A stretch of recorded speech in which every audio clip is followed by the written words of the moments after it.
Good evening, all. You're all very welcome to another weekly market preview for the week ahead. So, of course, this week, a much shorter trading week broadly. Of course, we do have Thanksgiving in the US on Thursday, and we do also have a shorter trading session on Friday as well in the electronic, should I say, markets as well. So, Monday, Tuesday, Wednesday will be the business end of the week, as markets tend to have lower volatility into the weekend off the back of Thanksgiving. So you also, traders, have to be wary of that as well from a market perspective. So big talking points this week, of course, has been developments in China's COVID policy. So we obviously put out today in our social media platforms the idea of, is there a resurgence in COVID policy in terms of what has been several lockdowns over the last number of months to a more easing of tensions. Now, of course, when you look at the policy, we have obviously heard over the weekend counteracting some of the earlier arguments of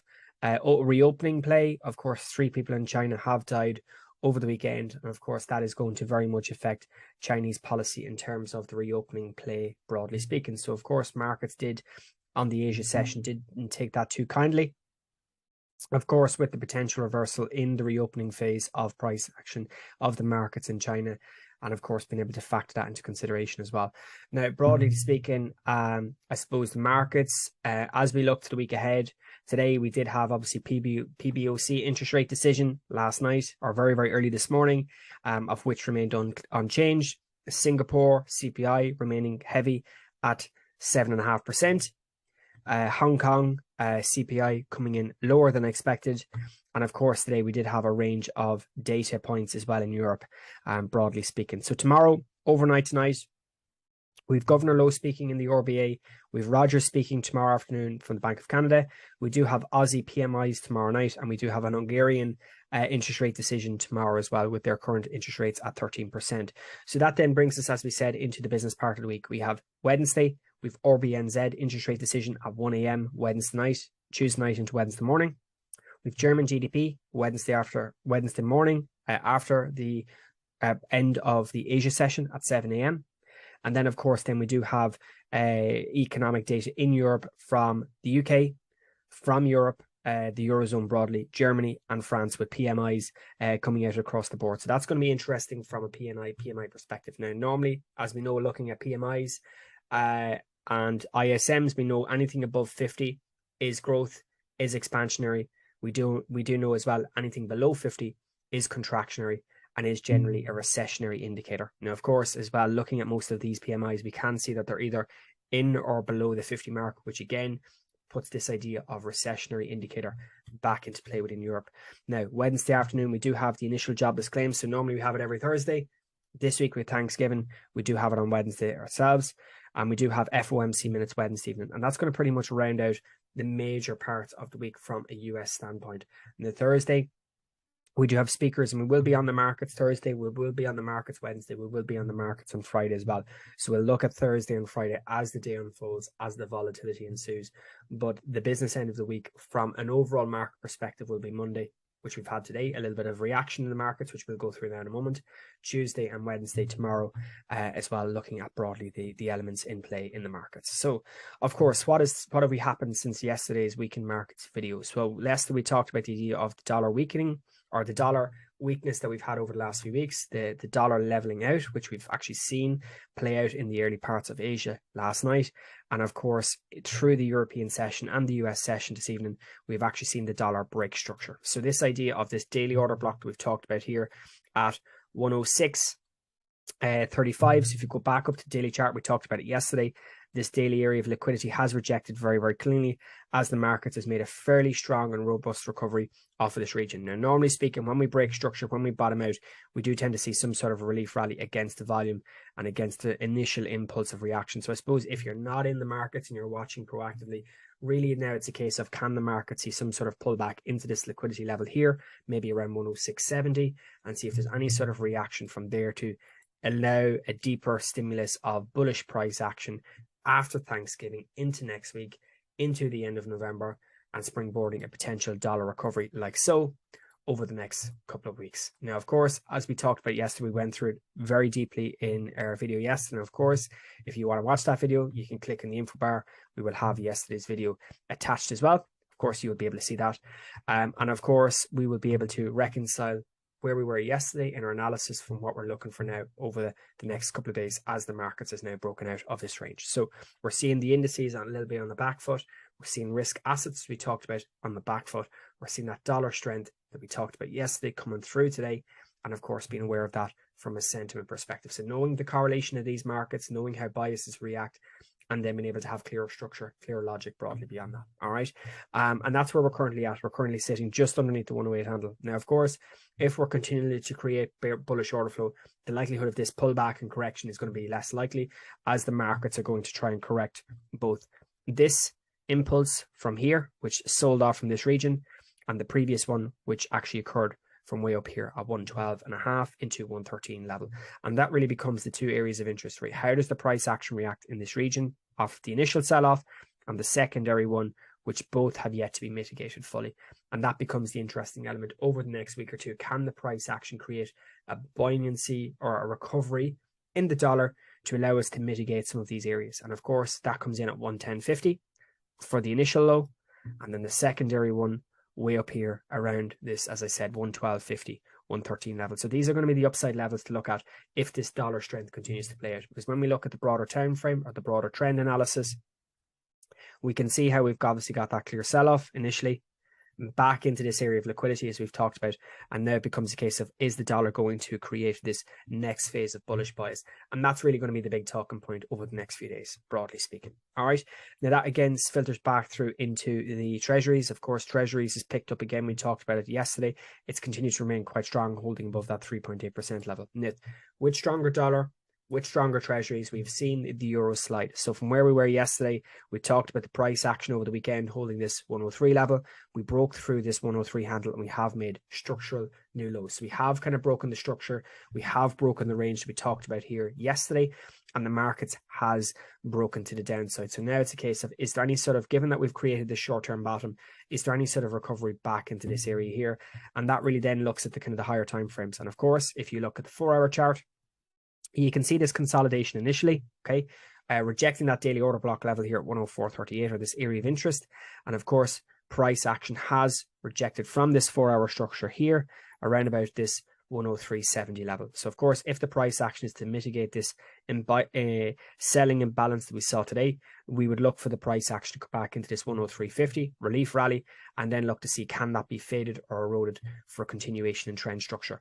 And that's really the important point. And that goes across the board to cable, which, as we know today, had that recovery over the weekend back into this area around 1950, 1900, rejected very, very clearly, has sold off all the way back to 18s. And now it becomes a case of, can the price action break through this structure here? Now, of course, on the 1-hour chart on cable, we talked about it.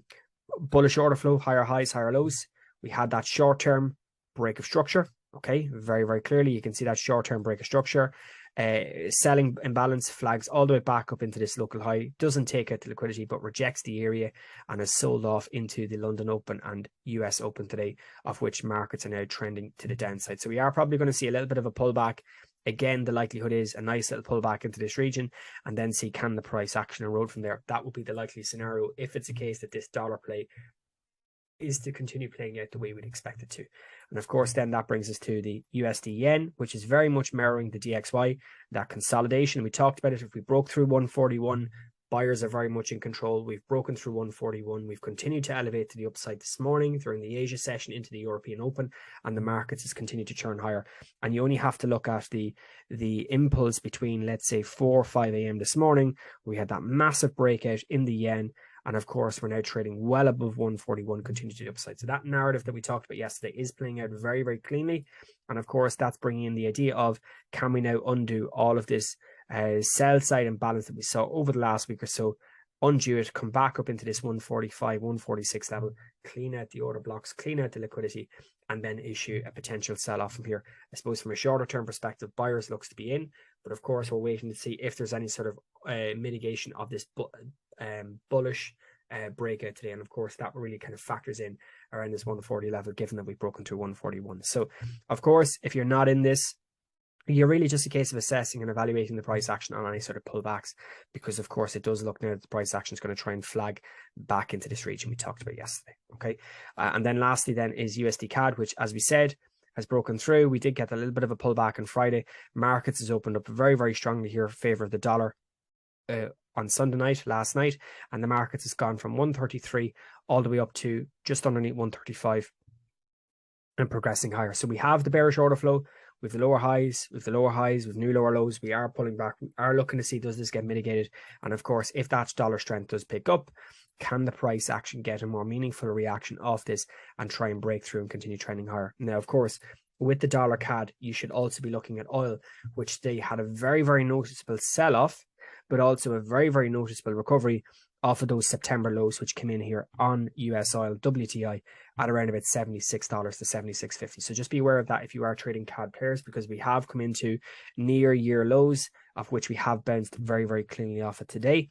And if you are to go to the 1 hour charts, you can actually see that very, very sharp sell-off all the way back up into this region. So of course, if the price action breaks this structure here, okay, like so, above 80, 81, that's really kind of putting a bullish correctional move after what's been a very, very bearish week or two. And of course, today we have put out on our social media, on our Instagram page, the oil markets, the article from ING regarding the oil markets. So of course, if you haven't seen that, that is definitely worth a watch for those commodity traders as well. Okay, that then brings into the gold markets. Okay, so we talked about gold yesterday. Given that we've broken through over the weekend, could we get any sort of recovery back in? Well, the clear answer to that was no. Gold has continued to drift lower. We've continued to sell off.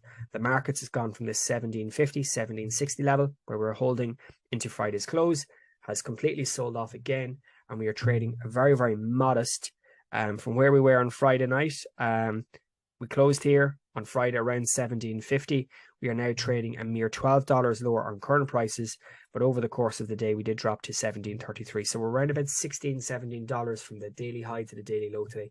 Again, alluding to the fact that the gold prices are coming under significant pressure. So of course, with the weaker gold prices, weaker commodity prices, again, will that lead to risk orientation out of these risk assets we talked about yesterday back into the safer haven assets like your dollar, like your treasuries, and of course, selling anything against the dollar, and of course, looking for that dollar strength. Well, we've seen that initial impulse play out. Of course, gold is continuing to show that demonstration of bearish price action as we see dollar really continue to kind of pull through with some decent strength today on the weekly open. So that then brings us back into the stock markets very, very quickly, just to end out today's call, because today, of course, we went through quite a lot yesterday. We don't need to do just quite as a detailed round through on the price action. So we have seen the S&Ps today close out the week. We talked about yesterday in this region here. We have seen price action continue to consolidate and accumulate. So despite the stronger dollar today, despite the volatility in oil, despite the volatility in the FX markets and the G7 FX pairs, we are seeing a little bit of a resurgence in the indices as they come back into near session highs. So from where we were today at 1 o'clock into the US Open, we sold off from this 39.60 level. We did get initial lows at 39.30. We have rallied back into this range. So this really just becomes a case of how is the price action developing in this region. We did get initial break of structures we talked about yesterday. We have flagged back up into this liquidity level. We're really looking to see now, is there a clear definitive sign that this price action structure around about 39.30 breaks? Because if the price action can break through this structure, it's really kind of bringing in through a more bearish undertone into the markets of dollar strength, index weakness, and then seeing that play out. But however, at this moment in time, indices are still holding up relatively well. So we're still seeing that accumulation. And of course, probably the markets are going to try and close as high as possible into Thanksgiving. So therefore take the pressure off. So it wouldn't be inconceivable or impossible to see the markets do very, very little this week, accumulate, really go sideways in a lot of ranges, and then maybe to see a little bit of a reaction next week after the Black Friday blank holiday, after Thanksgiving ends, and that being a potential catalyst. So it's just about being aware of that as well. Nasdaq, albeit today, had sold off initially into obviously the US session open. We have come into near session lows here from Thursday, which came in at around about 11.5. We did come in to test these lows around 11.5 today, but as you can see, Nasdaq is holding very, very nicely at these near session lows. So unless we're breaking through, closing through 11.5, Nasdaq is just about holding on. So just be wary of that as well, that this could be a short-term bottom for the indices to potentially rally into Thanksgiving. So just be aware of that dynamic as well in the background. But of course, if we start to take 11.5 out of Nasdaq, like we said here, between 3900, 3930 on the S&Ps, if we start to see those levels being eroded, that's really bringing the bearish sentiment in. And of course, that risk aversion in the markets. Similarly with the Dow Jones, as we look at the markets here as well, Dow Jones has been very consolidated. So if you're looking at the markets, let's say over the last few days, as we said on Saturday, we had that break of structure, price action flagged all the way back into this daily level. And we're really looking for that kind of catalyst. But as you can see, markets over the last week or so, particularly on Dow Jones, has gone very, very sideways in this accumulation phase. So really, until we're getting a clearer structure out of this region of interest, we're really kind of waiting to see what is the reaction in this highlighted zone, because as you can see, we're pretty much up and down off of this daily order block level, as we said, between 33,300, 33,400, and the highs up here at 34,000, which we are still refusing to break through on the upside side. So just need to be very, very kind of cautious and wary of that as well. Into obviously Tuesday, into Wednesday, see if there's any sort of reaction to Thanksgiving, and if not, likely to close out the week fairly consolidated, fairly flat, and then looking to see if there's any sort of catalyst next week in the back of these markets as well. Then, of course, that then brings us into the FTSE, which again is continuing to consolidate between 73 and 74. This daily order block zone is still holding out, and we are seeing price action try and grind higher, but as you'll see there as well, we also have a 4-hour level up here at 74.65. So really, you're only kind of looking at buyers on the FTSE unless we take out the daily zone, which we are trying to do, albeit within this accumulation, and more poignantly, this 4-hour level of liquidity over here. And that really becomes the most important element over, let's say, the next week or so, to see, does the price action get a closure above 75, 75.20? Because if it does, that's really allowing for the FTSE to maybe grind higher, back up to some of those higher time frame levels, as we noted from earlier in the year as well. Moving classically then to the DAX and to the Euro stocks. Markets again still fairly consolidated across the board. So DAX, as we talked about, this daily level up here of 14,550-ish has still yet to hit. We did break structures we talked about yesterday to the upside. Markets has been fairly flat today. We had the initial sell-off during Asia back to kind of 14,300, 320. We have seen a modest recovery into tonight's US session close as indices here. DAX, again, moving sideways. Really not too much to update in comparison to the video yesterday around this 14,400 level. And then lastly but not least is Euro stocks. Initial break of structure, we talked about it. We got that flag back into this 4-hour level here at 39.30, 4-hour daily zone, and the price action is still hanging on. So of course, from a daily perspective, we're looking to see how does the markets react, because on the daily time frame, you can kind of see this level over here where we're currently sitting at. Markets 39.25 to 39.30 is the daily order block. We have this 4-hour order block as well, which the markets is holding comparatively well underneath. So this 4-hour zone here, 39.33. So this is really the area of interest that the price action must try and navigate through this week if we're going to see the Euro stocks continue moving higher. And of course, if we see that break, then of course you could see DAX strength in correlation with that, as we could potentially see DAX climb that 14,550 level, 600 level, and potentially for the Euro stocks to come up to this higher level up here at 4050, which is more a price action structure and where we've been through the back end of 2021, as we've had that massive sell-off into this bearish trend, into this bullish recovery, and back up into this region of interest, as we said up here, into 4,050. All right, so that's where we are at this moment in time, everyone. Really kind of a quick overview of what to come this week in the wake of Thanksgiving, or in the presence of Thanksgiving this week, and of course after our market run through video over the weekend yesterday. So as always, trade safe and take care.